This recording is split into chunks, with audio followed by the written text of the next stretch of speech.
આશાપુર પ્રાથમિક શાળામાં 328 દિવ્યાંગ વિદ્યાર્થીઓને કીટનું વિતરણ કરાયું.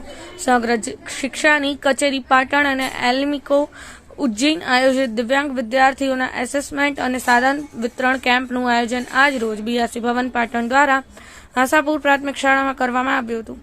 પાટણ જિલ્લાના પાટણ, ચાણસ્મા, સરસ્વતી, સિદ્ધપુર તાલુકાના 400 જેટલા દિવ્યાંગ બાળકો માટે સાધન વિતરણ અને એસેસમેન્ટ કેમ્પનું આયોજન કરવામાં આવ્યું હતું. આજ રોજ સાધન વિતરણ કેમ્પમાં 16 tricycle, 10 CP chair, 25 Kutch elbow, 8 hearing machine, 43 મમતા ચેર, 200 MHID કીટ મળી કુલ 328 સાધનોનું દિવ્યાંગ વિદ્યાર્થીઓને વિતરણ કરવામાં આવ્યું હતું. આ કાર્યક્રમમાં 6 જેટલા ડોક્ટરની ટીમ દ્વારા 400 બાળકોની 21 પ્રકારની દિવ્યાંગતાનું એસેસમેન્ટ પણ કરવામાં આવ્યું હતું.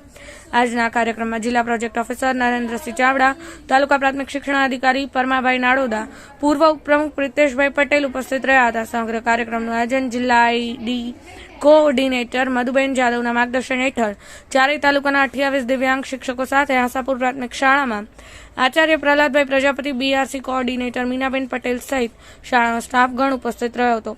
સમગ્ર કાર્યક્રમમાં હાજર રહેલા 900 જેટલા વિદ્યાર્થીઓ અને વાલીઓ માટે ભોજન વ્યવસ્થા પારુલબેન શ્રીમાળી અને રશ્મિકાબેન પટેલ દ્વારા કરવામાં આવી હતી. Bureau report, Patan news 24. Okay.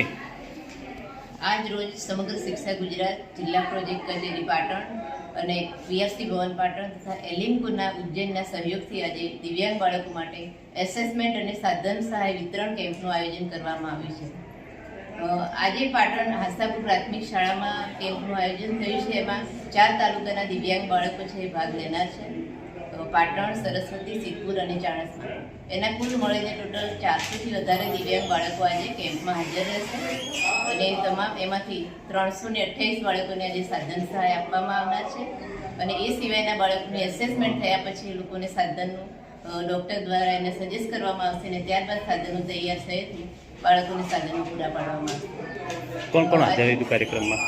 આજે કાર્યક્રમમાં માનનીય જિલ્લા પ્રોજેક્ટ કોઓર્ડિનેટર સાહેબ શ્રી, ટીપીઓ સાહેબ શ્રી વર્માભાઈ, બીઆરસી કોઓર્ડિનેટર છે, અમારા જિલ્લાના બધા 4 તાલુકાના સ્પેશિયલ એજ્યુકેટર મિત્રો, વાલીઓ, વિદ્યાર્થીઓ તમામ હાજર રહેલ છે. આ ઉપરાંત આજે જે બાળકો આવનાર છે એના માટે ભોજન માટે શિક્ષક શ્રી પારુલબેન અને રશ્મિકાબેન તરફથી ભોજનની વ્યવસ્થા કરવામાં આવી છે અને જે એક બાળકો માટે સાધન સહાય મળી રહે અને જેના કારણે બાળકોની જે એમની દિવ્યાંગતા છે એમાં થોડોક ફરક પડી શકે, થોડુંક એમને એનાથી સપોર્ટ મળે અને બાળકો શાળામાં આવી શકે અને એમનું જે શિક્ષણ જે છે 12 ધોરણ સુધી લોકો પૂરું કરી શકે સરળતાથી, એના માટે આ સાધન સહાય કેમ્પનું આયોજન કરવામાં આવ્યું છે. શું નામ તમારું? Madhuben Jadav, district coordinator ID Samagra શિક્ષણ.